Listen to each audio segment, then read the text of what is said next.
It's about that time again. What is up, guys? If you're watching this, that means you got another day. Ready for a Supercharger update? But first, we over here at South Bay Ford because my car is, well, kind of broken. It's throwing codes and we can't put the Supercharger in because here's the deal. In California, you gotta pass smog, right? It's like every 2 years or something like that. And once I put this Supercharger on, it's not gonna pass smog.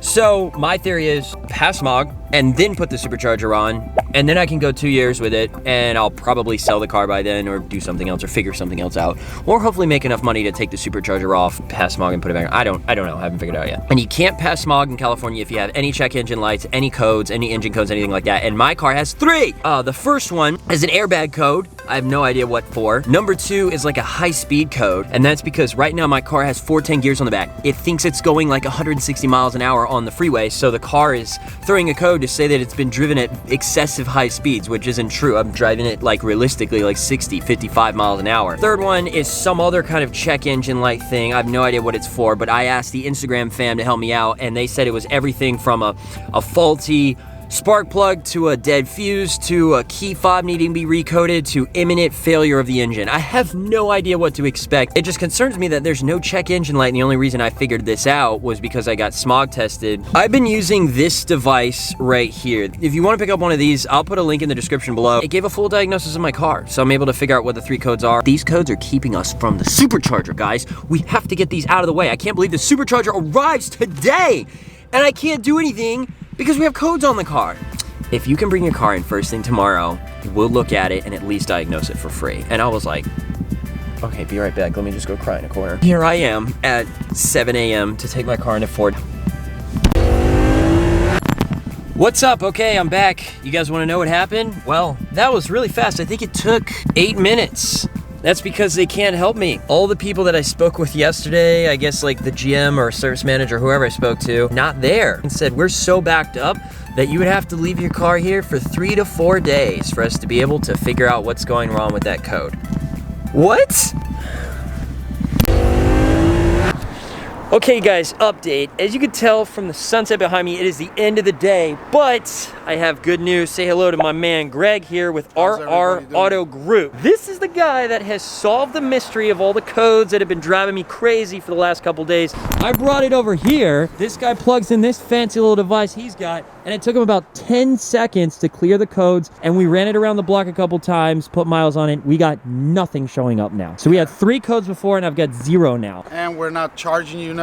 Not charging anything. Now, you guys specialize in collision, right? Yeah, we do collision, body work, wraps, we do starlight headliners. Our important thing is you need us, we're there for you. I got a notification that a particular Supercharger may or may not has arrived at my house. So we're gonna run home and go check that out. What a high note to end this vlog on. To start out with multiple engine codes, get them fixed in 10 seconds or less, and go home and open up a Supercharger box.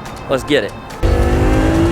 We've been waiting on this day for a long time. The Supercharger has arrived. It's in the room. It's in the room right now, guys. Are you guys ready for this? Enjoy this cinematic sequence of me unboxing the Procharger. And cue.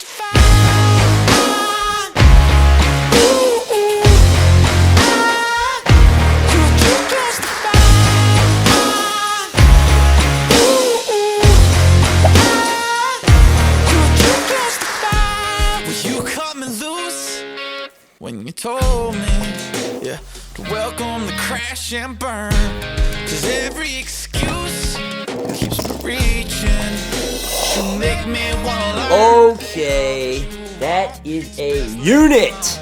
Wow, this is way bigger than the turbo that I had. I can't even pick this up with one hand. Just feels so old, but you're not the one. Just ridiculous! Look at how big it is! Oh my god!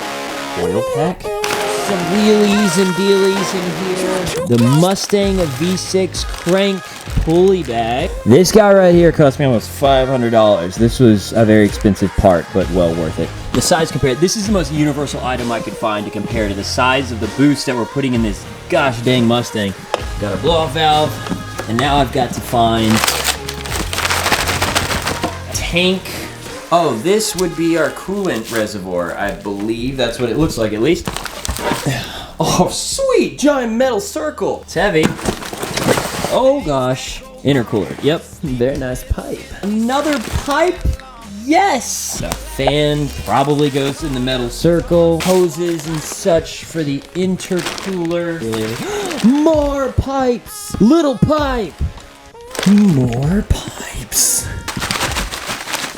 Oh, I knew it was gonna be a pipe. Yeah, the more things I unpack, the more I realize that it is definitely makes sense to hire AGX to handle this and not try to do it myself. Goodness gracious. Where do all these things go? All right, so basically we got one giant bully snail and a lot of pipes. It's Wednesday today, Saturday's the shop date. I can't wait. I might lie to you just to get through the night with you. Hope that's alright. No, you lie to me. It's only right.